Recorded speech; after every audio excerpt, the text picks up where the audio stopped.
والصلاة والسلام على رسول الله وعلى آله وصحبه ومن والاه. السلام عليكم ورحمة الله.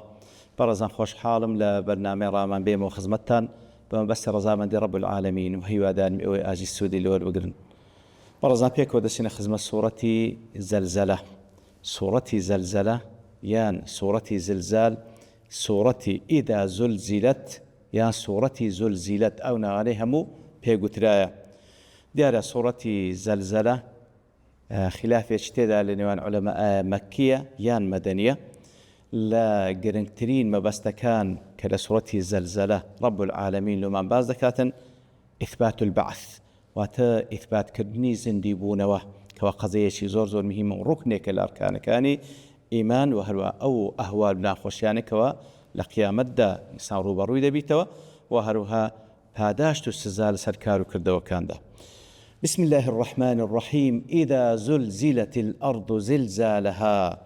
بەڵێ کاتێکەوە دەفەرمی کاتێکەوە زەوی ئەو زەلزەلە و هەژانەی بەسەردادەیکەوە فعلاً ئەوە زلزالی حەقیقی خۆیتی، یعنی ئەوەی کە لە دنیاە کەوە لە فلانە تاریخ و فلانە ڕۆژگار و لە فلانە جێگا ڕوویدایە بەڵێ زەلزەلە بووە، بەڵام زلزالە حەقیقیەکە ئەو زلزالەیەکەوە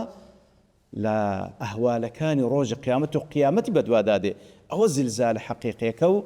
ئەوە عادهەژینە حقيقي وراستقينك كوب السريدادي إتر إذا زلزلت الأرض زلزالها جوابك يتسيه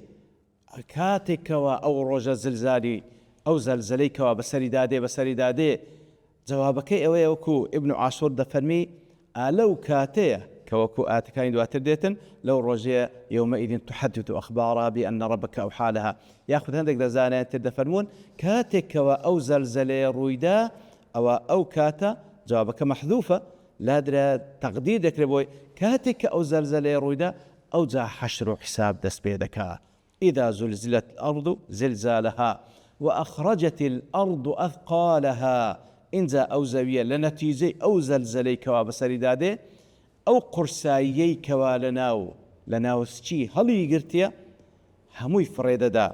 كوا زياتر زانان دفرمون واتم مرديكاني كوا لناو جي هلقرتيا هموي فريد دا سبحان الله هموي فريد داتن كطبعا هو آماجي بنفخي دومي صور كاتك واخواي قول فرمان دكا مرديكان هموي بين درو زندي ببنو هندق لزانان دفرمون أثقالها واتا أو خزيناني كتيدا نفسي هموي فريد دا أوش قولي براستي هندق لزانان دفرمون خور دوشي أوي كتيدا هم لخزينو هم لمرديكان هموي فريد دا دمينته هندق رزانا دفرمون أي باشا لكاتي هاتني دجال عيني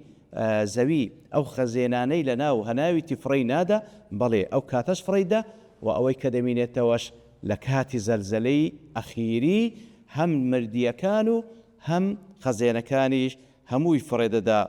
بلي أو ذا وخواي سبحانه وتعالى آما جيب هذا وإذا الأرض مدت وألقد ما فيها وتخلت يتلكاتي